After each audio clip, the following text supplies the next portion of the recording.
Please subscribe to our YouTube channel. Like and share this video. హారము, భారము, కారము, సారము అని 4 పదాలు ఇచ్చారు ద్విశతావధానంలో 95 రవీంద్ర భారతిలో ఇచ్చి బాలకృష్ణుని యొక్క లీలలు వర్ణించమన్నారు.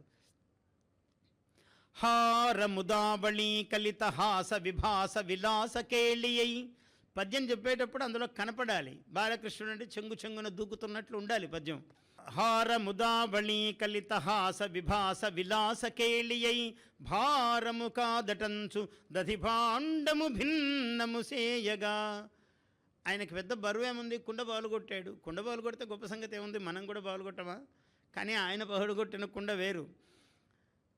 భారము కాదటంచు దధిభాండము భిన్నము సేయగా నమస్కారము చేసే తల్లి పొరుగమ్మల పోరు భరింపలేక. చుట్టుపక్కల ఇళ్ళ వాళ్ళందరూ వచ్చారు. ఆయన ఇంట్లో కుండ పగలు కొట్టలేదు, ప్రతి ఇంట్లో పోయి పగలు కొడుతున్నాడు ఆయన. పొరుగమ్మల పోరు భరింపలేక సంసారమే భాండము, ఈ సంసారమే భాండము. దధి తుషారపు సారమే బాలకృష్ణుడు. దానిలో ఒక వెన్న తరగ, మీగడ తరగ ఉంటుంది, అది బాలకృష్ణుడు. ప్రతి సంసారము భాండమే, అందులో కృష్ణుడే మీగడ తరగ. హారముదావళి కలిత హాస విభాస విలాస కేళియై భారము కాదటంచు దధిభాండము భిన్నము సేయగా నమస్కారము చేసే తల్లి పొరుగమ్మల పోరు భరింపలేక సంసారమే భాండమౌ దధి తుషారపు సారమే బాలకృష్ణుడు. అంటే ఇవన్నీ చదివిన ఫలము.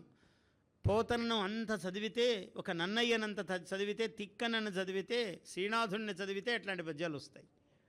వాళ్లే కదా మూలము, మూలధనం. మన తెలుగు భాషకు ఉన్న గొప్ప సంపద అదంతా కూడా. అట్లా ఏ పదమైనా సంస్కృతము వస్తే అందులో ఒదిగిపోతుంది.